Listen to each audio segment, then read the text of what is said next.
Hello' students welcome back. মোৰ নাম বিশাল কৰ। স্বাগতম জনাইছোঁ তোমালোকক এই চেপ্টাৰৰ পাৰ্ট 3। আজি পাৰ্ট 3 হ'ব। পাৰ্ট 1 আৰু 2 আমি অলৰেডি কৰিলোঁ। যদি তোমালোকে চোৱা নাই সেই ভিডিঅ'বোৰ চাই ল'বা। আজি বহুতো গুৰুত্বপূৰ্ণ আমি টপিকবোৰ কাভাৰ কৰিম, সেইকাৰণে তোমালোকে ভিডিঅ'টো মন দি চাবা আৰু লগতে পাৰিলে কিতাপটো উলিয়াই ল'বা যাতে তোমালোকে ইংলিছ আৰু এছামিজ দুটাতে চাই বুজিব পাৰা। আজি আমি কৰিম exact value and approximate value. হ'ব, একজেক্ট ভেলু মানে পূৰা একুৰেট আৰু এপ্ৰক্সিমেট ভেলু মানে প্ৰায় নিকটতম। চোৱা অসমীয়াত কি কয়, সঠিক অনুমান যাক কয়, মানে একদম কাৰেক্ট, মানে যদি পাছ হয় তে একদম পাছ।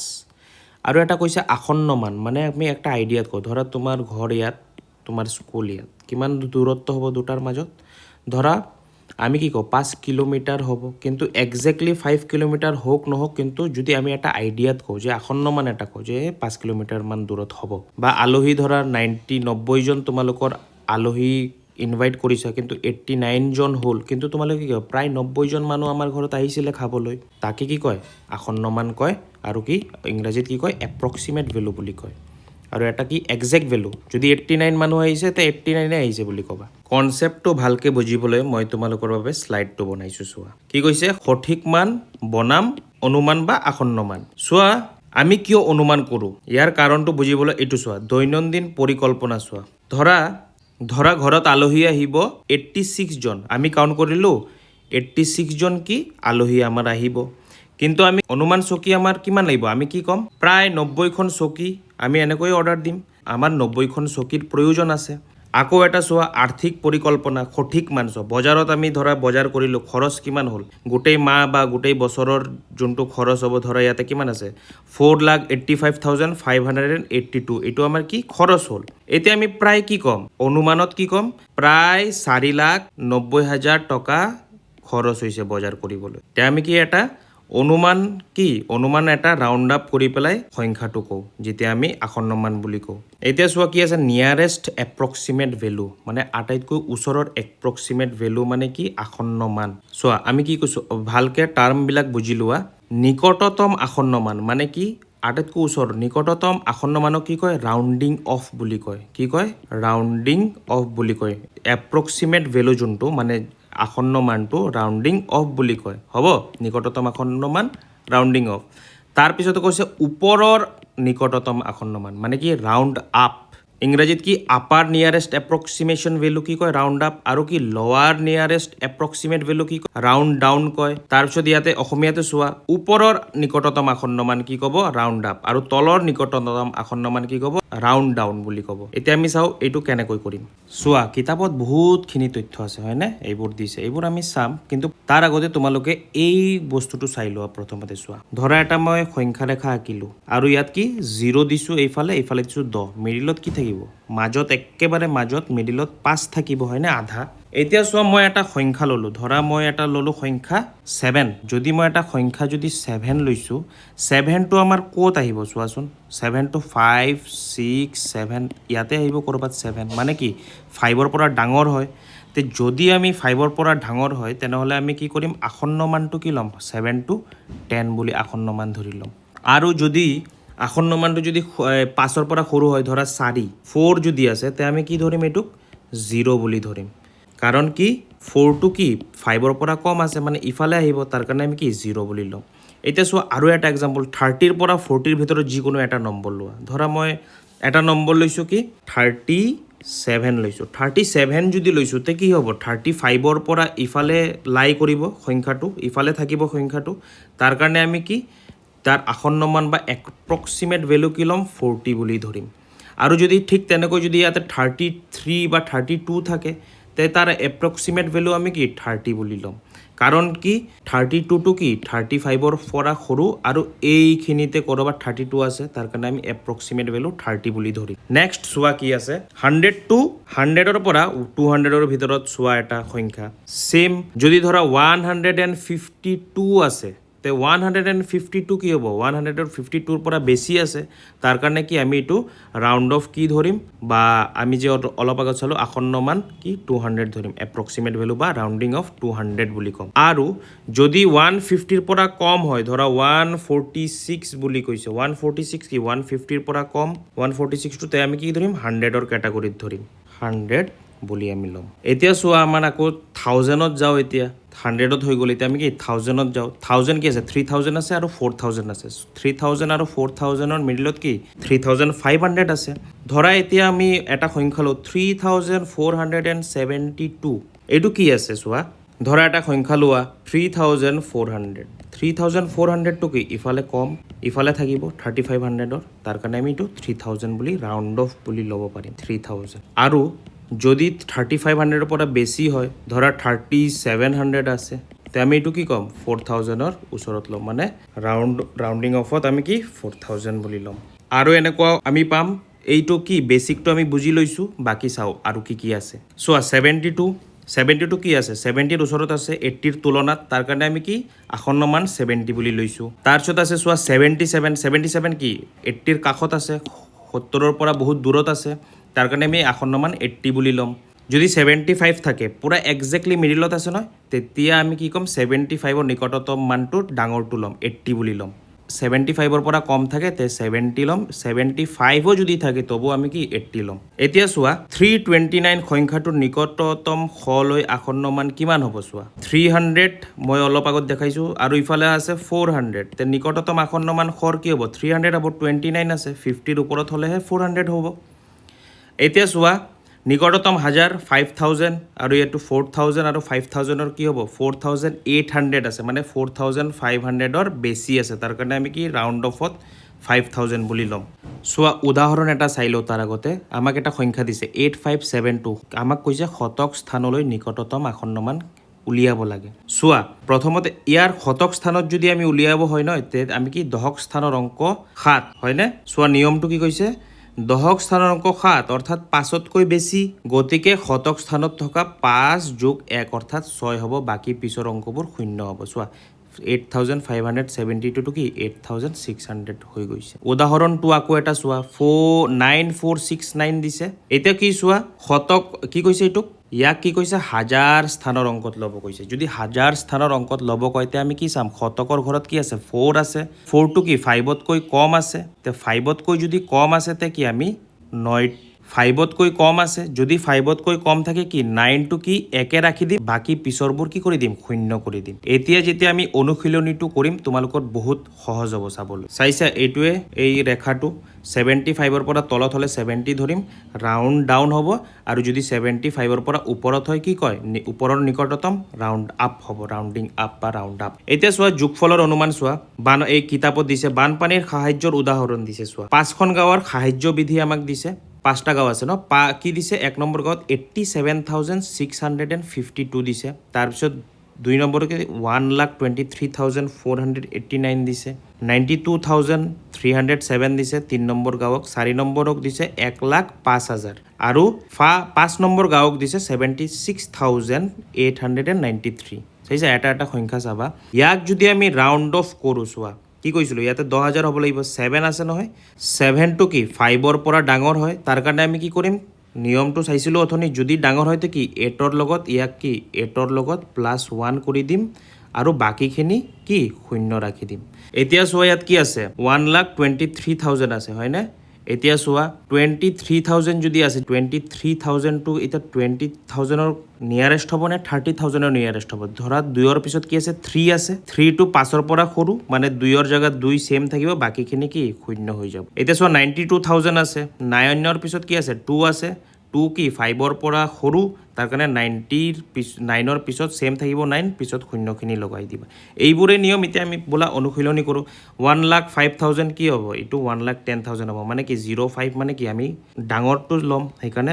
10 টো লৈছো 76 আছে এইটো কি 80 হৈ যাব সোয়া নেক্সট আমাৰ অনুশীলনীটো চাও অনুশীলনী 1.4 কি কৈছে find the nearest approximate value of the following number to the 1000 lakhs and crores place কি কৈছে তলৰ আমি কি প্ৰথমতে হাজাৰৰ নিকটতম লিখিম, তাৰপিছত লাখৰ নিকটতম লিখিম, পিছত কোটিৰ স্থানলৈকে নিকটতম আসন্নমান নিৰ্ণয় কৰিব কৈছে। দুটা দিছে, আশা কৰোঁ।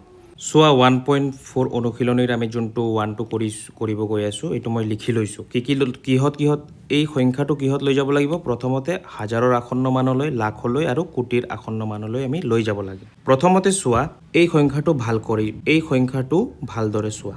ইয়াত কি আছে চোৱা, হাজাৰলৈ লৈ যাব লাগিব ন। হাজাৰৰ ঘৰ ক'ত আছে? 9 আছে ইয়াতে, হাজাৰৰ ঘৰৰ পিছত কি আছে? 9 আছে। মানে যদি এটা আমি ৰেখা টানো, ইয়াতে 5 থাকিব আৰু ইয়াতে 0 আৰু ইয়াতে 10 থাকিব। 5ৰ পৰা যদি বেছি হয় তে আমি 10 ধৰিম, হয়নে?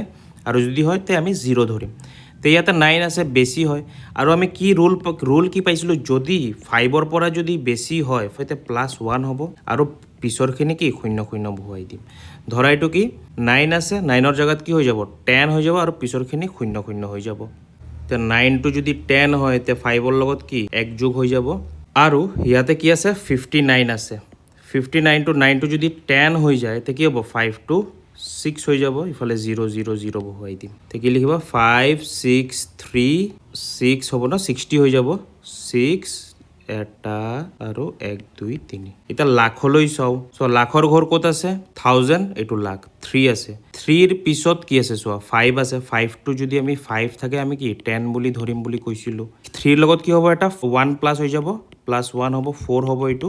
আৰু বাকীখিনি কি চব 0 হ'ব। তে লিখা। এইটো বুজি পাইছানে? চোৱা এতিয়া আমি কি কৰিম? লাখলৈ লৈ যাম। লাখৰ ঘৰ কি 3 আছে। 3ৰ পিছত কি আছে? 5 আছে। 5টো কি যদি 5 লয় তে আমি ইফালে ডাঙৰটো ধৰিম। তে যদি 5 থাকে তে কি হ'ব? 3ৰ লগত +1 হ'ব, এইটোৱে নিয়ম। আৰু কি বাকীখিনি চব 0 হৈ যাব। তে লিখা 5 5 6 4। 3টো হৈ যাব 4, বাকীখিনি কি 0 হৈ যাব। দুটা 1 2 3। এতিয়া কৈছে নিয়াৰেষ্ট কোটি আসন্ন মান, নিয়াৰেষ্ট কৰ'ৰ। তে ইয়াতে কি আছে? 5 কোটি আছে। 5ৰ পিছত কি আছে? 6 আছে। 6 যদি থাকে কি 5ৰ লগত 1 যোগ হ'ব আৰু বাকীবিলাক কি চব 0 হৈ যাব। 5ৰ জেগাত 6 বহুৱা, বাকী 1 2 3 4 5 6 7টা 0 বহাই দিয়া, হৈ গ'ল। এতিয়া আমি কি কৰিম? বি নম্বৰটো কৰি চাওঁ। বি নম্বৰটোও চোৱা।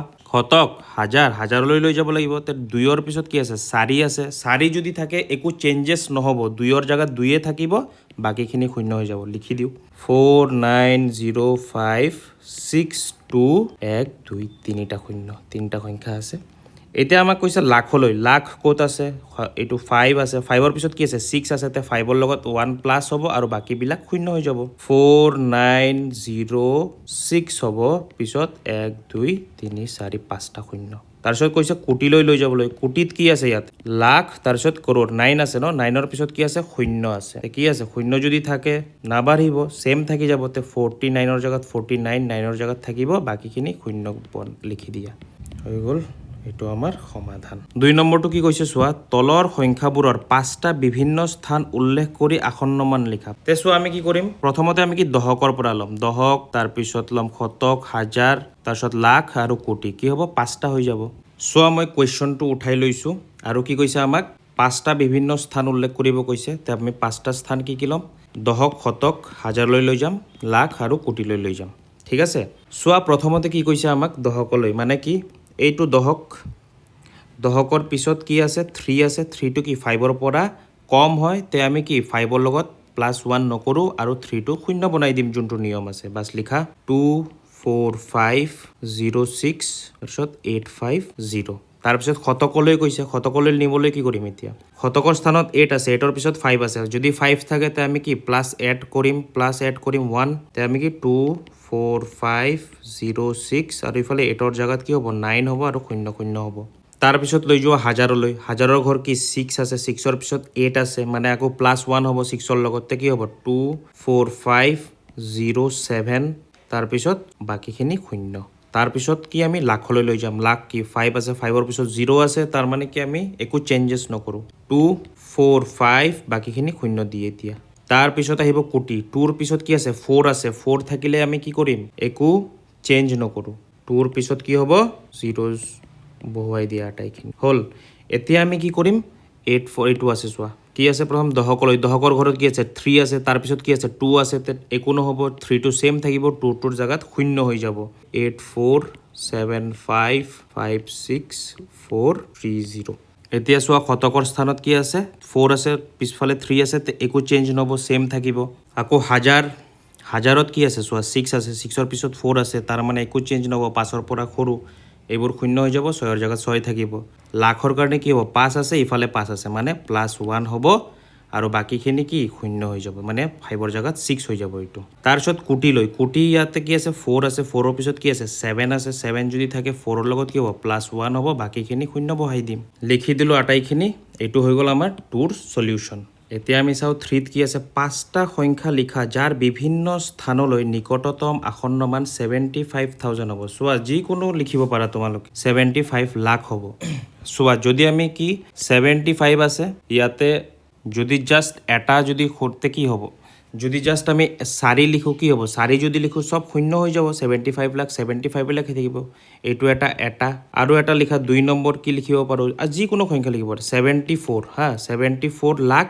আৰু যদি তুমি ওচৰত লিখা 74ৰ ওচৰত যে ধৰা 98,000 লিখিবা তেতিয়াও কি হ'ব এইটো 75 লাখ হ'ব না ৰাউন্ড অফ হৈ পেলাই কাৰণ 9 আছে 9 টো পাস হৈ যাব তাৰপিছত আকৌ এটা লিখা 75 আৰু অলপ বেছি লিখি দিয়া ধৰা 200 তেতিয়াও কি হ'ব 2 টো সেম থাকিব 75 লাখে থাকিব 4 আৰু এটা লিখা 74,000 যদি তুমি 57,000 দিয়া তেতিয়াও আমি কি 75 পাম ৰাউন্ড অফ হৈ আকৌ এটা 5 নম্বৰ লিখি দিয়া 74 6 যিকোনো লিখা 67 লিখিব পাৰা 1 2 3 দিব পাৰা তে আমি 5টা তেনেকে উলিয়াই দিছো মানে 75 হ'ব লাগিব যদি এইবিলাক আমি যদি আকৌ ৰাউন্ড অফ কৰো আসন্ন মান বিচাৰো তে কি এই সংখ্যাবোৰৰ পৰা আমি আকৌ 75 এ পাম তে আমি সমাপ্ত কৰিলো আজি 1.4 নেক্সট টপিকটো লৈ আমি আগবাঢ়িম এতিয়া চোৱা আমাক কি কৈছে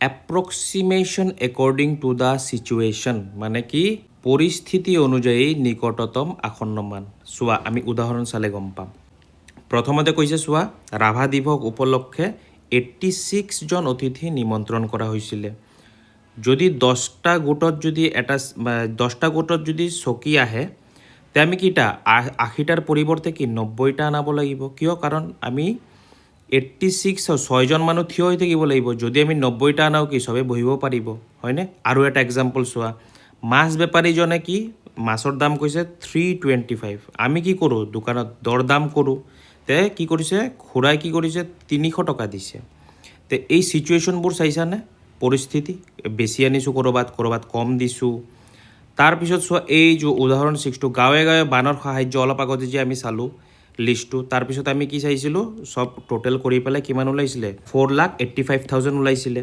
4,85,000 যেতিয়া ওলাইছে তে আমি কি এটুক ৰাউন্ড অফ কৰি 4,90,000 কৰিছিলো প্ৰায় আমি কি ক'ব পাৰো 5 লাখ টকা বুলি আমি ক'ব পাৰো এইবোৰ সিচুৱেশন চাই পেলাই আমি আসন্ন মান নিৰ্ধাৰণ কৰো বা এপ্লাই কৰো চোৱা কৰি চাও হা 1.5 আমাৰ এইটো ইংৰাজী কিতাপ এইটো অসমীয়া কিতাপ কি কৈছে যোৰহাটৰ খেতিয়ক এজনৰ ধানৰ উৎপাদন 2023 ত ইমান কিলোগ্ৰাম আছিলে আৰু 2024 ত বাঢ়ি কি হৈছে ইমান কিলোগ্ৰাম হৈছিলে এতিয়া আমি তিনটা কোৱেশ্চন কৰিব লাগিব কি কৈছে find the difference in rice production between 2 years দুটা বছৰত কি পাৰ্থক্য দুটা বছৰত ধানৰ পাৰ্থক্য ওলাব কৈছে চোৱা যদি পাৰ্থক্য উলিয়াবলৈ হয় কি কৰিব লাগিব ডাঙৰ যোনটো আছে 2024 ত কিমান আছিলে হেইটোৰ পৰা আমি 2023 টো বিয়োগ কৰি দিলে পাৰ্থক্যটো উলাই যাব প্ৰথমতে কি আছে চোৱা কি লিখিম দুয়োটা 2024 ত কিমান আছিলে 12,347 12,347 তাৰ পৰা মাইনাস কিমান কৰিম 2023 ত 9,856 এতিয়া চোৱা এটো যদি আমি বিয়োগ কৰো কিমান পাম 2,491 কিলোগ্ৰাম তাৰ পিছত বি টু কি কৈছে আমাক প্ৰতি বছৰত উৎপাদনত নিকটতম হাজাৰলৈ আসন্ন মান উলিয়াই ধানৰ উৎপাদনৰ পাৰ্থক্যৰ অনুমান কৰা মানে কি কৈছে এটা চোৱা 9,856 আছে ইয়াক নিকটতম আসন্ন মান লৈ যাম হাজাৰৰ তাৰ পিছত কি কৈছে 12,000 ৰ যোনটো নিকটতম হাজাৰৰ আসন্ন মান হেইটো উলিয়াম তাৰ পিছত আমি পাৰ্থক্য উলিয়াম মানে কি চোৱা প্ৰথমতে কি আছে 12,000 2023 ৰ উৎপাদনত 856ৰ আসন্ন মানটো ওলাম কি হ'ব চোৱা 1000ৰ ওলাব লাগিব 8 আছে মানে 9ৰ পৰা বেছি 5ৰ পৰা বেছি আছে তে 9ৰ লগত কি যোগ হ'ব 1 তে কি হ'ব ইয়াতে 10000 হ'ব আকৌ কি 2024ৰ উৎপাদনত 12347ৰ আসন্ন মানটো কিমান হ'ব 3 আছে ন 2ৰ পৰা সেম থাকিব তে 12000 এতিয়া আমাৰ কি পাৰ্থক্য ওলাব কৈছে কি কৰিবা এতিয়া 12000ৰ পৰা বিয়োগ কৰিবা 10000 কিমান হ'ব 2000 কিলোগ্ৰাম হ'ল এতিয়া সি নম্বৰটো কি কৈছে চাম আনুমানিক পাৰ্থক্যই কৃষকৰ পৰৱৰ্তী বৰ্ষৰ বাবে পৰিকল্পনা কৰাত কেনেদৰে সহায় কৰিব এইটো অলপ আমি লিখিব লাগিব ভালকৈ চ' মই সি নম্বৰটো তোমালোকক ধুনীয়াকৈ লিখি দিছোঁ তোমালোকে ভিডিঅ'টো পজ কৰি লিখি ল'বা নিজৰ কপিত কি কৈছে চোৱা কেনেকৈ হেল্প কৰিব আনুমানিক পাৰ্থক্যটো প্ৰায় 2000 কিলোগ্ৰামৰ আছিলে কৃষকজনে সহজতে এটা ধাৰণা ল'বলৈ সহায় কৰিব যে সাৰ আৰু জলসিঞ্চনৰ ফলত তেওঁৰ উৎপাদন কিমান বাঢ়িছে যিয়ে তেওঁৰ পৰৱৰ্তী বছৰক অধিক শস্য মজুত কৰাৰ লগতে আন কৃষি পৰিকল্পনা কৰাত সহায় কৰিব এইটো চোৱা ইংৰাজীত লিখিছোঁ the estimated difference about 2000 KG increase ন ইনক্ৰিজ মানে বাঢ়া will help the farmer to easily get an idea how much his yield মানে কি যোনটো শস্য উৎপাদন has increased due to fertilizer মানে কি সাৰ আৰু irrigation যোনটো আমি ইয়াতে পঢ়িছোঁ জলসিঞ্চন which will help তাক হেল্প কৰিব to store more crops মানে বেছি শস্য মজুত কৰাৰ in the next year অহা বছৰ and make other irrigation plans আৰু বেলেগ সি পৰিকল্পনা কৰিব পাৰিব এইটোৱে 3 নম্বৰ এতিয়া আমাৰ 1.5ৰ কি চাম 2 নম্বৰটো চাম কি কৈছে পৃথিৱী আৰু সূৰ্যৰ গড় দূৰত্ব হৈছে ইমান কিলোমিটাৰ মংগল গ্ৰহৰ পৰা সূৰ্যৰ গড় দূৰত্ব হৈছে ইমান কিলোমিটাৰ এতিয়া আমাক কোৱেশ্চন দুটা সুধিছে কি মংগল সূৰ্য কি মংগল গ্ৰহৰ পৰা সূৰ্য এইটো মংগল সূৰ্য আৰু পৃথিৱী সূৰ্যৰ দূৰত্ব এইটো কি দূৰত্বৰ মাজৰ সঠিক পাৰ্থক্যটো লিখা এতিয়া আমি কি কৰিম চোৱা মংগল সূৰ্যৰ যোনটো আছে তাৰ পৰা পৃথিৱী সূৰ্যৰটো বিয়োগ কৰি দিলে আমি সঠিক পাৰ্থক্যটো উলিয়াব পাৰিম তাৰপিছত কি হৈছে এই দূৰত্ববোৰৰ নিকটতম 10 নিযুত স্থানলৈ আসন্ন মান উলিয়াই এই মানবোৰৰ মাজত পাৰ্থক্য উলিয়াব তাৰপিছত 10 নিযুত স্থানলৈ আসন্ন মান উলিয়াম ধৰা এইটোৰ আসন্ন মান উলিয়াম ইয়াৰ আসন্ন মান উলিয়াম পিছত আমি বিয়োগ কৰি পাৰ্থক্যটো উলিয়াই দিম তাৰ আগতে চোৱা মই এইবোৰ ইংৰাজীত লিখা নাছিলোঁ এতিয়া মই লিখি দি আছোঁ লগতে ইংৰাজীতো লিখি দি আছোঁ তোমালোকে যোনে ইংৰাজীত লিখিবা সিহঁতে উঠাই ল'ব পাৰিবা এইটো কি কৈছে আমাৰ সঠিক পাৰ্থক্য উলিয়াব কৈছে ন মংগল সূৰ্য পৃথিৱী সূৰ্যৰ মাজত এই চোৱা মই লিখি দিছোঁ এইটো চোৱাৰ আগত মই তোমালোকৰ 1ৰ যোনটো আছিলে মই পাহৰি গৈছিলোঁ এইটো লিখিবলৈ ইংৰাজীত এইটো মই লিখি দিছোঁ তোমালোকে এইটো নোট ডাউন কৰি ল'বা এতিয়া চোৱা সঠিক পাৰ্থক্য মানে কি একজেক্ট ডিফাৰেঞ্চ বুলি কয় তে আমি প্ৰথমতে কি মংগল আৰু সূৰ্যৰ ডিষ্টেন্সটো লিখি লৈছোঁ আৰু পৃথিৱী আৰু সূৰ্যৰ ডিষ্টেন্স মানে দূৰত্বটো লিখি লৈছোঁ তাৰপিছত আমি বিয়োগ কৰি এইটো পালোঁ কিমান পালোঁ চোৱা 7,83,45,954 মানে কি 7,83,45,954 এতিয়া আমাক বি কি কৈছে চোৱা 10 নিযুত স্থানলৈ আসন্ন মান উলিয়াই এইবোৰৰ মানৰ পাৰ্থক্য অনুমান কৰা মই লিখি আছোঁ তাৰপিছত তোমালোকক বুজাই দিম চোৱা 2 নম্বৰৰ বিটো লিখিলোঁ নিয়াৰেষ্টম কি কৈছে 10 নিযুত লৈ 10 নিযুত মানে কি এইটো কুৱেশ্যনটো চালে তোমালোকে গম পাবা নিয়াৰেষ্ট 10 মিলিয়ন বুলি কৈছে তে আমি কি লিখিলোঁ এতিয়া পৃথিৱীৰ পৰা সূৰ্যৰ 10 নিযুত স্থানলৈ মানে 10 মিলিয়ন যোনটো ৰাউণ্ড আপ কৰিলে এপ্ৰক্সিমেট ডিষ্টেন্স কি হয় এইটো হয় কিমান বনাইছোঁ এইটো 150 বনাইছোঁ কেনেকৈ বনাইছোঁ চোৱা যদি আমি এইটো বনাবলৈ হয় তে ইয়াত কি আছে 4 আছে ইয়াত কি আছে 9 আছে 4টো কি হৈ যাব 5 হৈ যাব তে কি আমি লিখিলোঁ 150 মিলিয়ন তাৰপিছত কি আছে মংগল গ্ৰহৰ পৰা সূৰ্যৰ দূৰত্ব আকৌ 10 মিলিয়ন লৈ যাব কৈছে তিনিটাকে আছে ন কমা তাৰ মানে মিলিয়নত আছে 100 মিলিয়ন আছে এতিয়া 2 আছে 2টো কি ইয়াতে 7 আছে 7টো কি 2ৰ জাগাত কি হ'ব 3 হ'ব তে কি হৈ যাব এতিয়া 230 হৈ যাব বাকিখিনি শূন্য তে আমি লিখি দিছোঁ 230 মিলিয়ন ওলালোঁ এতিয়া আমাক কৈছে এপ্ৰক্সিমেট যোনটো আনুমানিক পাৰ্থক্য এপ্ৰক্সিমেট ডিষ্টেন্স উলিয়াই দিম ইয়াৰ পৰা এইটো বিয়োগ কৰিলে কিমান পাম 80 মিলিয়ন পাম ঠিক তেনেকৈ আমি আনুমানিক পাৰ্থক্য বিত ওলাই দিলোঁ, এ ওলাই দিলোঁ আৰু কি 1.5ও কমপ্লিট হ'ল। অ'কে ষ্টুডেণ্টছ, আজি এই ভিডিঅ'টো ইয়াতে সমাপ্ত কৰিছোঁ। নেক্সট ভিডিঅ'ত আমি 1.6ৰ পৰা বাকীখিনি যিমান পাৰোঁ কৰিম। আশা কৰোঁ তোমালোকে বুজি পাইছা। যদি বুজি পাইছা তোমালোকে ভিডিঅ'টো ফ্ৰেণ্ডৰ লগত শ্বেয়াৰ কৰি দিবা যাতে তোমালোকে একেলগে শিকিব পাৰা। আৰু ভিডিঅ'ত ক'ৰবাত যদি ডাউট থাকি যায় ভিডিঅ'টো আকৌ পুনৰবাৰ চাবা, কুৱেশ্যন এনচাৰখিনি লিখি ল'বা আৰু নিজে নিজে প্ৰেক্টিছো কৰিবা। যিমান প্ৰেক্টিছ কৰিবা সিমানেই তোমালোকে পাৰফেক্ট হৈ থাকিবা। God bless you students. আকৌ লগ পাম নেক্সট ভিডিঅ'ত।